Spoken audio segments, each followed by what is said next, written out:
My reggae people, I want uno to listen up, with regards to what me I got say to uno.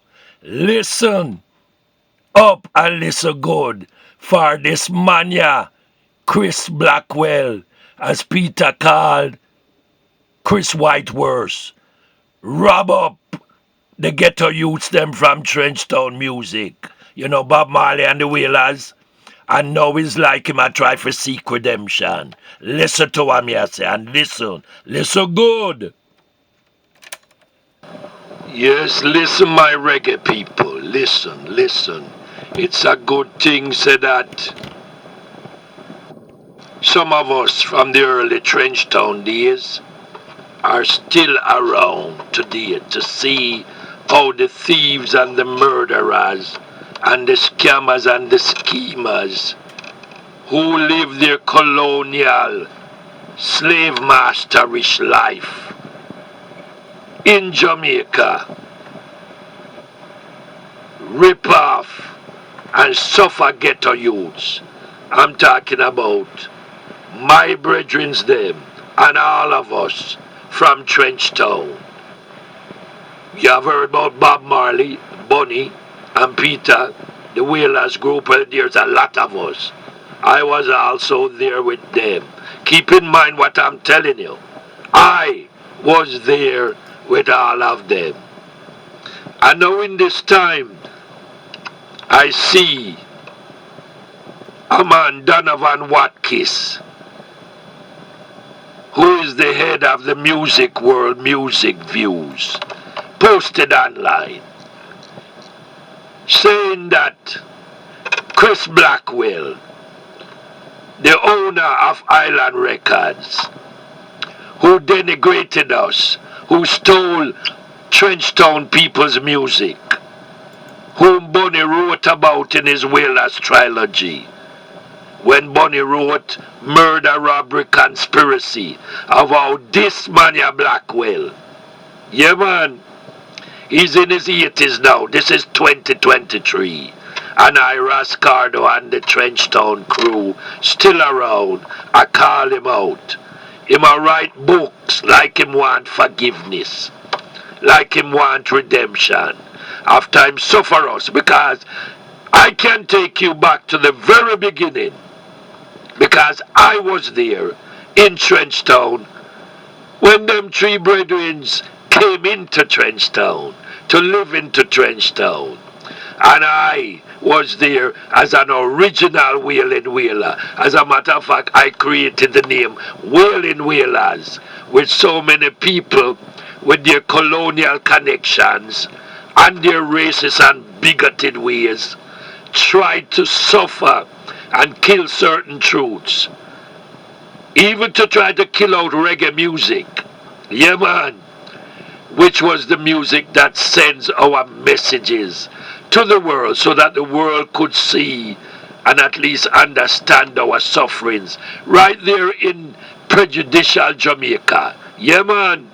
The slave master picked them were still live down there, including this man Blackwell and Fame generation and offsprings them, who have sucked the blood of the sufferers, as Uno say, oh, Bob Marley put it in a certain way in the lyrics of Babylon System and all that.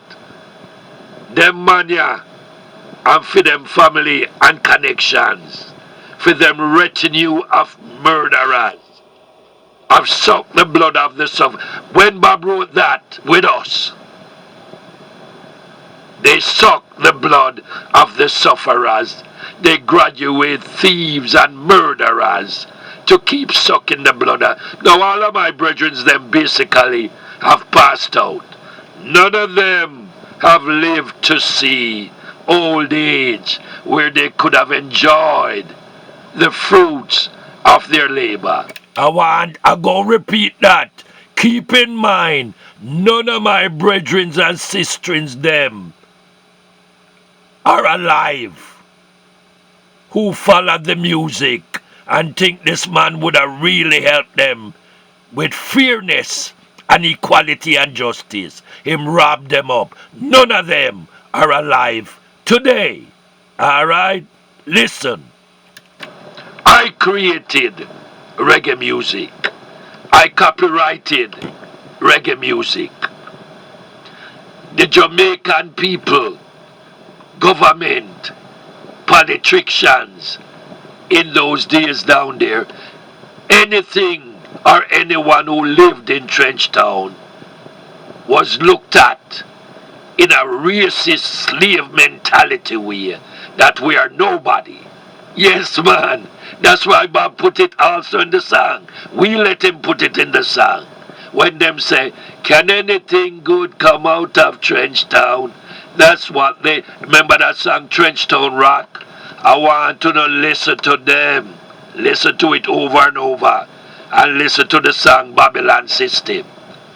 Because those two songs and more speaks the message of what they were doing to us in Trenchtown, alright, in the ghettos, only because what? Because we were poor. I want you to keep listening, you know. I go have to do this in a sequence and we have the full history. So it's going to take a while in segmental proportions. This man here, Blackwell, and his slave master.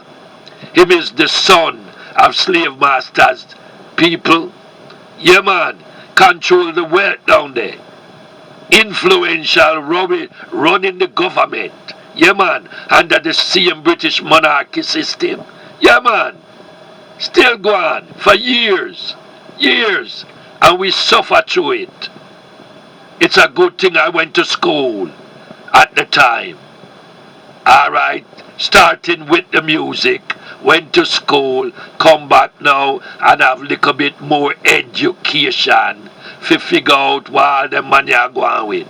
But I was always with my brothers and sisters from Trenchtown in the ghettos. Bob came through, you know why? Because even when Bob came into Trenchtown with his white skin, this man Blackwell found a way wherein him could have beat him to leave Trenchtown after a certain period of time. And with Coxon, Lee Perry and all of them, this man here, Chris Blackwell, thief up the Trenchtown people music. You know, hear what I'm saying? He robbed the Trenchtown music with people music, our music, which Bob Marley had. When he baited Bob Marley to come live up a Fee house, a 56 Hope Road. Alright? And that's where the bait and switching and the robbing of Wailer's music took place.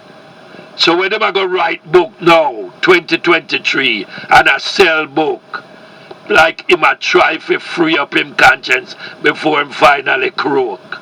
I want to know this, you know. Everything that I'm saying right now to the world is true. I was there. We have the testimonials of each and every man, brethren and sisterins, and we know say this man here, because ask him still alive now, him not gone yet. He might try to make sure him set up for him legacy so that for him sucking the blood offsprings them was still inherit and live in a Jamaica. Keep sucking more blood of the suffering people. Him own a record company, yes. Yeah man. But he found a way to suck the blood of the ghetto youths them. I want you to listen carefully, you know. This is very crucial. Alright, CARDO and the crew from Trenchtown, I give it to you now, in segmental proportions. This is all true. I want you to keep listening. This is lecture 1. From Bob Marley come right down so much so that he robbed them. Give them $4,000. Just give man $4,000 for 3 of them. And them did, even though you thought and you said in your own words, and we have that testimonial.